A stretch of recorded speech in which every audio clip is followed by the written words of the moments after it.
ओम शांति। सर्वप्रथम परमपिता परमात्मा को याद करते हुए अपने इस वक्तव्य काम में आरंभ करता हूं और भारतीय ज्ञान परंपरा के जो वाहक हैं या उनके जो प्रतिनिधिगण हैं वो इस समय मंचस्थ हैं। और सर्वप्रथम नाम लेना चाहूंगा मैं संजय द्विवेदी जी का, प्रोफेसर संजय द्विवेदी जी, जो कि डीजी हैं आईएमसी के, उनको भी नमन कर रहा हूं। और रास बिहारी बोस जी यहाँ पर मौजूद हैं, वरिष्ठ पत्रकार हैं। सतीश भाई भी मौजूद हैं और तमाम जो कह सकते हैं कि अपना अपना समय निकाल कर जो आए हैं, उन लोगों का सभी का उनको शत शत नमन। और बड़ी बात यह भी है कि जो बहुत धैर्य धारण करके सुनते हैं, जो लोग अपना समय निकाल कर आए हैं और कहीं ना कहीं अपने लक्ष्य को लेकर काम कर रहे हैं, उन सभी साधुजन जो कि सामने बैठे हुए हैं, उन सभी को मेरा प्रणाम। मुझे लगता है कि एक बार तालियां इसलिए बज जानी चाहिए, हम लोग ये करना भूल गए हैं। कम से कम अपने लिए तालियां बजा लेनी चाहिए। बदलते जीवन कालखंड में हम लोग ऐसा बहुत कुछ करना भूल गए हैं जो परंपरा में हम लोग हमेशा करते रहते थे। करने की जरूरत, कहने की जरूरत नहीं पड़ती थी। और समस्याएं पैदा ही तभी से हुई जब से हमारी जो विशेषताएं थी, जो हमारे गुण थे, हम कहीं ना कहीं उनको भूल गए हैं। कह सकते हैं जीवन शैली का प्रभाव है, या ये कह सकते हैं कि हमारी प्रवृत्तियां, हमारी आदतें बदल गई हैं। लेकिन कम से कम मुझे लगता है कि एक दूसरे को देखकर मुस्कुराना, एक दूसरे के लिए प्रशंसा करना, एक दूसरे के लिए ताली बजाना, एक दूसरे को उत्साहित करना, समाज और राष्ट्र इसी से मजबूत होता है। और ये हमारा बेसिक, ये हमारा बुनियादी गुण हुआ करता था, जो कहीं ना कहीं खत्म हो गया है। आप देखिए ना, मैंने पहले भी कई बार कहा है कि जरा बगल में अपने इधर उधर नजर डाल के देखिए तो आपको लगेगा कि आप कितनों को जानते हैं। और एक वो गांव और एक वो मोहल्ला हुआ करता था जिसमें किसी एक नुक्कड़ वाले से पूछ दीजिएगा तो पूरे मोहल्ले के घर खानदान का सबका पता बता देता था। ऐसा होता था ना। ये आत्मीयता का बोध कराता है, इसलिए क्योंकि हम गांव के, शहर के, मोहल्ले के हर परिवार से, हर जगह से, हर व्यक्ति से जुड़े होते थे। और जैसे जैसे हमारी ये विशेषताएं खत्म होती चली गई, हम समस्याओं में आबद्ध होते चले गए, हम एकाकी होते चले गए और ऐसे तमाम अवगुण जो कि हमारे गुण हुआ करते थे वो अवगुण में तब्दील होता चले गए और हम सिर्फ मैं बनकर रह गया, मैं।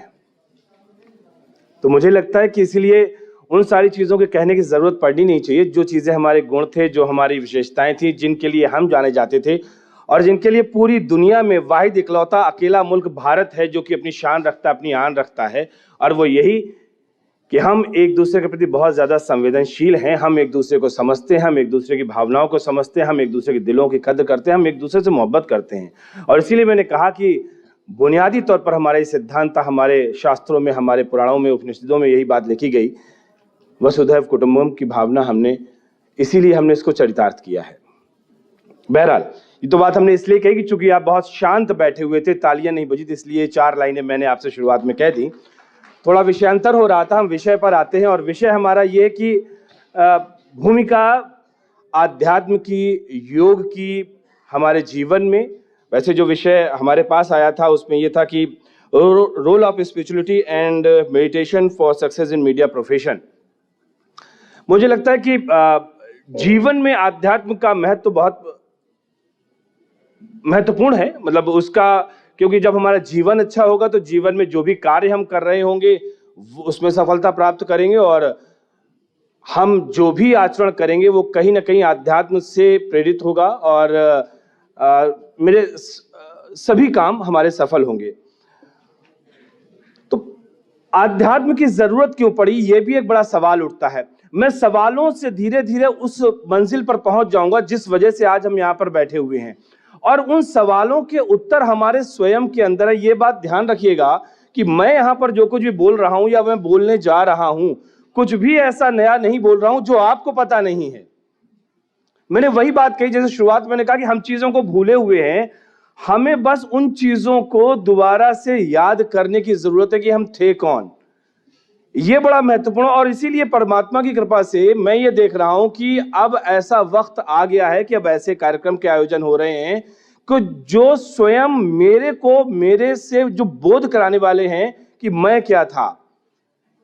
मुझे लगता है जब मैंने ये एक सामूहिकता की बात की, गांव की और मोहल्ले की भी बात की, एक दूसरे की जानने की बात की, तो उसमें संवेदनशीलता है, उसमें एक दूसरे के प्रति भाव है, और ये पहले बताने की जरूरत नहीं पड़ती क्योंकि ये हमारे व्यवहार में रचा बसा था। और आज जब हम आध्यात्म की बात कर रहे हैं, आध्यात्म की जरूरत की बात कर रहे हैं, आध्यात्म के महत्व की बात कर रहे हैं, तो शायद ये अगर हम 3 पीढ़ी पहले पहुंच जाएं या 4 पीढ़ी पहले पहुंच जाएं तो ये हमारे जीवन का अपरिहार्य अंग हुआ करता था। सुबह उठना है तो 5 मिनट परमात्मा का ध्यान करना है, ये हमारे जीवन का अंग था। शाम को अगर सोना है, बिस्तर पर जाना है, तो पहले धरती माता के भी पैर छूने हैं। आपने दिन भर जो गलतियां की हैं, कुछ आपसे गलत हुआ, उसकी क्षमा याचना करनी है, और 5 मिनट सोने से पहले सिर्फ परमात्मा को याद करके सोना है। ये हमारे जीवन का अंग हुआ करता था। और जब ये 2 बातें मैं कह रहा हूं कि सोने से पहले और उठने के बाद में, और फिर दिन में पूरा का पूरा जो भी प्रक्रम चलता था उसमें आध्यात्म की प्रेरणा रहती थी। आध्यात्म का मतलब सिर्फ इतना भर नहीं है कि आप सिर्फ और सिर्फ वैराग्य धारण कर लीजिए और आप किसी गुफा में चले जाइए, हिमालय पे चले जाइए, ऐसा नहीं है। हमारे जीवन के सभी कार्य आध्यात्म प्रेरित हों, ये महत्वपूर्ण है। और आध्यात्म की प्रेरणा कहां से मिलेगी? वो शायद हमें अपने आप से मिलेगी, हमें अपने आचरण से मिलेगी। मेरा ये कहने का आशय बिल्कुल भी नहीं है कि आध्यात्म का मतलब बिल्कुल आप निर्लिप्त भाव से आप बिल्कुल एकदम ध्यान मग्न हो जाएं, लेकिन आप अपने काम को करते हुए आप योग में रहते हैं, ये भी परमात्मा की कृपा है। क्योंकि किसी क्रिएशन को आप जब करते हैं ना, किसी भी चीज को आप बनाते हैं, गढ़ते हैं, लिखते हैं, बोलते हैं, और जब उसमें आप डूबते हैं तो वो जो योग लगता है वो आप नहीं बोल रहे होते हैं। आज मैं इस समय इस वक्त आपके समक्ष अगर कुछ मैं बोल रहा हूं तो मैंने ये परमात्मा को समर्पित कर दिया है कि मैं जो कुछ भी बोल रहा हूं, हे प्रभु, जो समाज के हित में हो, जो राष्ट्र के हित में हो, मेरी आवाज पे, मेरी जिह्वा पर आपका वास हो, और जो आप कहना चाहते हो वो मुझसे कहलवाइए। जब ये धारणा करते हो तो यहां पर आध्यात्म का पुट मिलता है। यहां पे थोड़ा सा व्यक्ति आध्यात्मिक होता है, और यही उसकी विचारधारा में, यही उसके आचार विचार व्यवहार संस्कार में यही चीज को दृष्टिगत होना चाहिए, यही चीज दिखनी चाहिए। अगर हम लौकिक सुख की बात करते हैं, इस लौकिक जीवन की बात करते हैं, तो सिर्फ 3 ही विभूतियां हैं, तन, मन और धन। इन 3 का ही तो सुख है, और इन 3 के सुख को ही संसार के सुखों का आधार माना गया। खासतौर से अगर हम जब लौकिक जीवन की बात करते हैं, शरीर स्वस्थ रहे, मन प्रसन्न रहे, और किसी भी प्रकार का अभाव का आक्रमण ना हो, यही तो हुआ ना तन, मन और धन। और जब इन तीनों से आप सुखी हैं तो मुझे लगता कि सांसारिक सुख की कोई भी ऐसी चीज नहीं जिसको आप पा नहीं पा रहे हो, सब कुछ मिल रहा है। लेकिन यहां पे थोड़ा सा यह देखना बहुत जरूरी कि चिरस्थायी नहीं है। यह चीज जो है वो आनी और जानी है। यह बहुत जरूरी है कि इन चीजों का, मैं ये मानता हूं कि ये चीजें आपके पास में होनी चाहिए। लेकिन एक बड़ा सवाल यह उठता है कि आखिरकार फिर इसको लोग बुरा क्यों कहते हैं? यह भी बात आ जाती है। भाई, सांसारिक सुखों का त्याग करके, वैराग्य धारण करके परमात्मा के शरण में चले जाइए, हम लोग सुनते रहते हैं। लेकिन जब इसकी अधिकता होती है, यानी कि हमारा समाज, अगर हम भारतीय दर्शन की बात करते हैं तो कहीं ना कहीं मर्यादाओं का बंधन है। मर्यादाओं का बंधन का मतलब सीधा सा है कि किसी भी चीज की अधिकता, किसी भी चीज में अधिकता में डूब जाना, तन, मन और धन, तीनों ही चीजों में हम बता रहे हैं, तीनों ही चीजों में अगर अधिकता में डूब जाना हो तो शायद वहीं पर इसकी बुराई आ जाती है, वहीं पर ये चीजें खराब हो जाती हैं। और इसीलिए बार बार हम ये कह रहे हैं कि यहां पर मर्यादा का बंधन होना चाहिए। मर्यादा कौन देगा हमको? कौन सिखाएगा हमको मर्यादा? जो हमारा आध्यात्मिक व्यवहार है, जो हमारा आध्यात्मिक आचरण है, वही हमको मर्यादा सिखाता है। या यूं कहें कि जब हम मर्यादा को धारण करते हैं तो कहीं ना कहीं आध्यात्म हमारे जीवन में प्रवेश करता है। अगर हम आपसे ये बात कह रहे हैं कि मेरे लिहाज से मैं ये मानता हूं कि तन, मन और धन जो सांसारिक सुख है, इनका आप इसको अलग नहीं हटा सकते। अगर आपका शरीर स्वस्थ नहीं होगा तो अपने लक्ष्य की प्राप्ति आप कैसे कर पाएंगे? यानी कि शरीर का स्वस्थ होना बहुत जरूरी है, और शरीर के स्वस्थ रखने के लिए जो भी चीजों की जरूरत होती है, सांसारिक चीजों की, उनका प्राप्त करना आपके लिए जरूरी है। मन में उद्विग्नता है, मन में बेचैनी है, मन में तनाव है, किसी चीज की प्राप्ति की आकांक्षा है, अगर वहां पे कहीं कुछ गड़बड़ है तो भी जीवन आपका अच्छा नहीं गुजरेगा। और धन का अर्जन भी बहुत जरूरी है, वो भी नहीं होगा तो उसका भी काम नहीं चलेगा। इसीलिए बहुत जरूरी है कि हमारे जीवन में संतुलन रहे, तन, मन, धन और उसके ऊपर आध्यात्म की मर्यादा, ये बड़ा जरूरी है।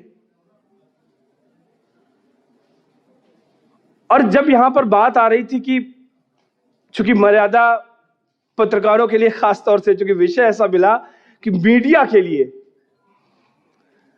तो साहब पत्रकारों का तो यह हाल है कि मतलब मैं कह सकता हूं, कई बार हम ये कहते हैं कि पुलिस और पत्रकार का चोली दामन का साथ है, और पत्रकार दिन भर में जितनी विषमताओं से गुजरता है, समाज का दूसरा कोई वर्ग गुजरता नहीं होगा। व्यक्तिगत अनुभव भी हैं, इसलिए मैं कह रहा हूं, इसलिए उनके लिए अध्यात्म का थोड़ा सा पुट जरूरी है। कई बार आपको लोभ मिलते हैं, उस वक्त आपको मर्यादा का बंधन जरूरी है। कई बार आप भावनाओं के वशीभूत होते हैं, उस वक्त आपका आध्यात्म जरूरी है।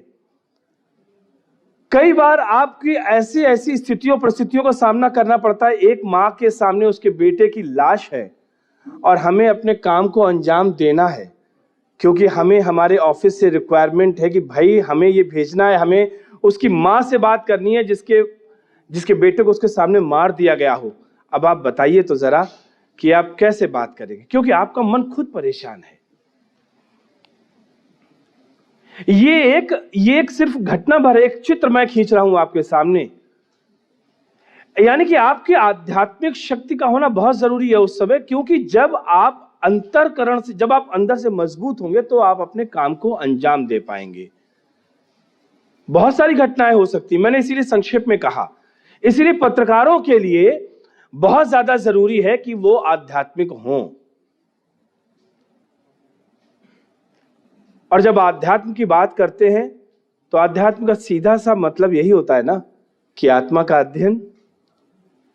हम बार बार ये कह रहे हैं कि आध्यात्म जरूरी है। क्या है अध्यात्म? मर्यादा का आचरण, तो ये तो व्यवहार हो गया, लेकिन आत्मा का अध्ययन ही आध्यात्म है।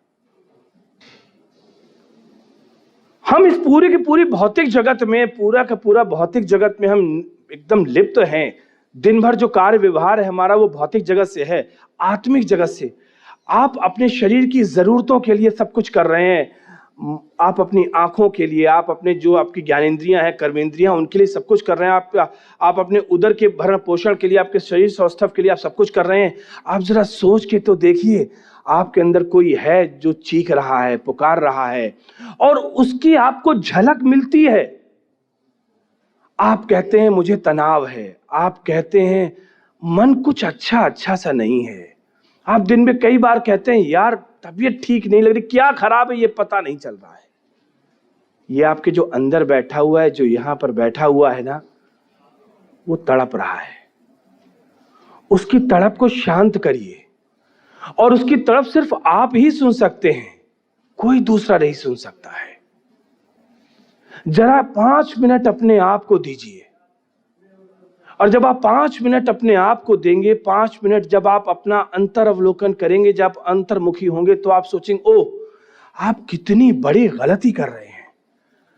आप कभी खुद से बात नहीं करते हैं, आप कभी अपने कहना कि आत्मा को जो चाहिए, जो आपकी उसकी आत्मिक जो भूख है, उसकी संतुष्ट के लिए उसकी चाहत क्या है, आप अपने परिवार के लिए कर रहे हैं, अपने शरीर के लिए कर रहे हैं, अपने बच्चों के लिए कर रहे हैं, अपनी नौकरी के लिए कर रहे हैं, आप उसके लिए नहीं कर रहे हैं जिसकी वजह से आप हैं।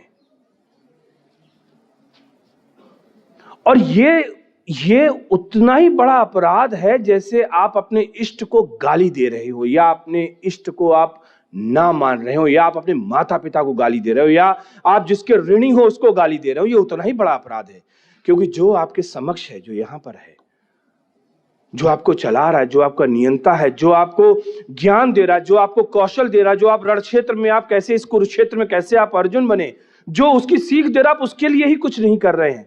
ये बहुत बड़ा अपराध है और इस अपराध की सजा भी मिलती है, ये भी आप समझ लीजिए।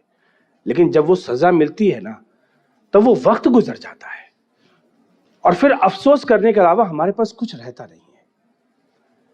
इसीलिए मैं आपसे कह रहा हूं कि ये आध्यात्मिक मर्यादा, ये आध्यात्मिक आचरण सिर्फ पत्रकारों के लिए तो है ही है, उनके लिए ज्यादा है, लेकिन हम इंसानों के लिए भी है। अब ये आत्मा का अध्ययन कैसे हो, यह भी बड़ा जरूरी है। बहुत ऋषि मुनि तपस्वी साधु संतों ने बड़ा दुरूह ज्ञान दिया है, लेकिन प्रजापिता ब्रह्म कुमारी ईश्वरीय विश्वविद्यालय की जब हम रुख करते हैं, मैंने स्वयं समझा है, मैं आपके समक्ष इस बात कह रहा हूं, आप बस बैठे तो सही, बहुत विचार आएंगे जाएंगे, आपको अपने तमाम गलतियों का अंदाजा लगेगा, क्योंकि ये मन बड़ा चंचल है। और कहते ना, जितना इसे समझाओ उतना ही मचलता है। आप जैसे ही बैठेंगे ध्यान में, जैसे ही बैठेंगे कि चलो बड़ी बुरी तो दुनिया में जितना कुछ आपने बुरा देखा होगा, सबसे पहले तो वही आपके सामने गिरेगा आके, लेकिन उससे भागना नहीं है। वो धीरे धीरे करते शुरुआत स्थिति होती है, फिर मध्यम में आएंगे, एक लंबा प्रोसेस होता है।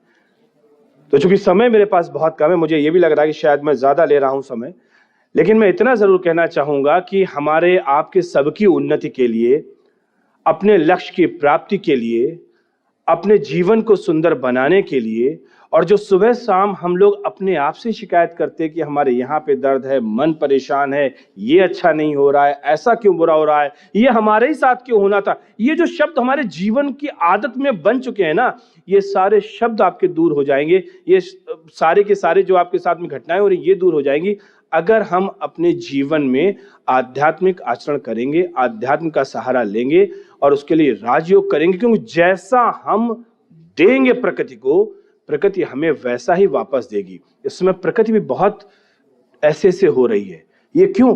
क्योंकि हमारे आपके वाइब्रेशन ठीक नहीं है। अगर हमारे आपके, मैं आपके समक्ष हूं और मैं आपके बारे में अगर अच्छा सोच रहा हूं, तो दुनिया की कोई शक्ति ऐसी नहीं है कि आप मेरे बारे में बुरा सोच पाए, हो ही नहीं सकता है। और यही काम प्रकृति को अगर हम अच्छी वाइब्रेशन देंगे, हम भी प्रकृति के हिस्सा हैं, हम सब जो यहां बैठे प्रकृति का ही पार्ट है। इसलिए हम अच्छा वातावरण तैयार करें, अच्छी वाइब्रेशन दें। एक अच्छे समाज, एक अच्छे राष्ट्र के निर्माण के लिए हमें आध्यात्म की जरूरत है, और इस आध्यात्म के आचरण के लिए हमें राजयोग की जरूरत है। और आप सभी से ये करवद्य प्रार्थना की अपने जीवन में 5 मिनट ही सही दिन के निकालिएगा जरूर, किसी और के लिए नहीं, अपने लिए, स्वयं के लिए। बहुत बहुत शुक्रिया, बहुत बहुत धन्यवाद।